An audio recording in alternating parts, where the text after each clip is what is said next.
Hey class, happy Thursday! Back here in my living room to read chapter 2 of Dinosaurs Before Dark. Pretty excited about it. So before we go ahead and start reading that chapter, let's review chapter 1.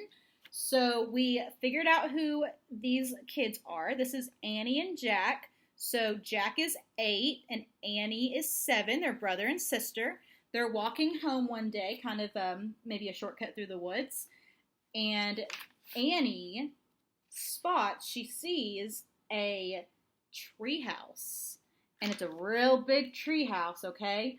And she goes up there. She climbs a super long ladder that goes up the super big tree up to the treehouse, okay?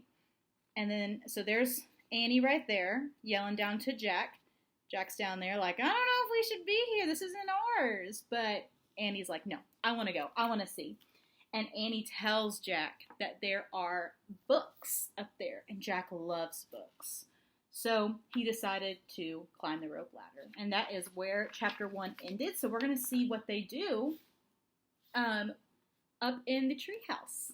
Pretty excited to read about it. All right, chapter 2, the monster. All right. Jack crawled through a hole in the treehouse floor. Wow, the treehouse was filled with books. Books everywhere. Very old books with dusty covers. New books with shiny, bright covers.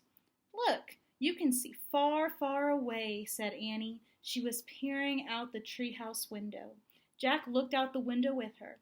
Down below were the tops of the other trees. So on the tops of the other, if they can see the tops of the other trees, that means that the tree house that they're in is even higher than the trees around them. So they're in a really tall tree house, or tree that, yeah, they're in a really tall tree house. All right, so in the distance, he saw the Frog Creek Library, the elementary school, and the park. Annie pointed to the other direction. There's our house, she said. Sure enough, there was their white wooden house with the green porch. Next door was their neighbor's black dog, Henry. He looked very tiny. Hi, Henry, shouted Annie. Shh, said Jack. We're not supposed to be up here. He glanced around the treehouse again. I wonder who owns all these books, he said. He noticed bookmarks were sticking out of many of them. So bookmarks were sticking out of a lot of the books around the treehouse. I like this one, said Annie. She held up a book with a castle on the cover. Here's a book about Pennsylvania, said Jack. He turned to the page with the bookmark. All right, so he's opening the book about Pennsylvania.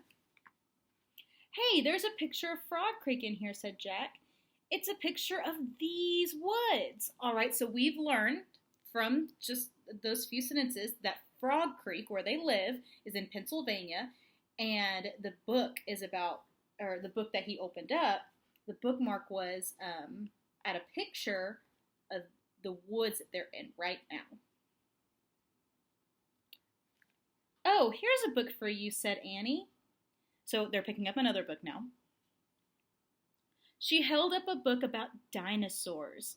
A blue silk bookmark was sticking out of it. Let me see it, Jack set down. Jack set down his backpack and grabbed the book from her. You look at that one, and I'll look at the one about castles, said Annie. No, we better not, said Jack. We don't know who these books belong to. But even as he said this, Jack opened the dinosaur book to where the bookmark was. He couldn't help himself. He turned to a picture of an ancient flying reptile, a pteranodon? Pteranodon. Yep. You see, even teachers sometimes have to sound out words. So a pteranodon. He touched the huge black-like wings. Wow, whispered Jack. I wish I could see a pteranodon for real. Jack studied the picture of the odd-looking creature soaring through the sky. Ah! Screamed Annie. What? Said Jack. A monster! Annie cried. She pointed to the treehouse window. Stop pretending, Annie, said Jack. No, really, said Annie. Jack looked out the window. A giant creature was gliding above the treetops, so he was flying above the treetops.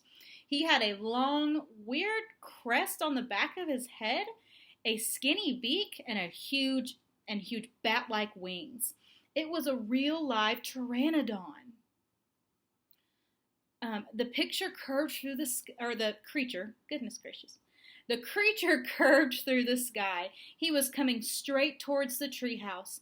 He looked like a glider plane. The wind began to blow.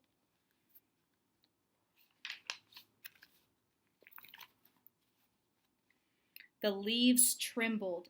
Suddenly, the creature soared up, high into the sky. Jack nearly fell out of the window trying to see it. Do you see how far out the window he is trying to see the creature? The wind picked up. It was whistling now. The treehouse started to spin. "What's happening?" cried Jack. "Get down," shouted Annie. So there's the pteranodon.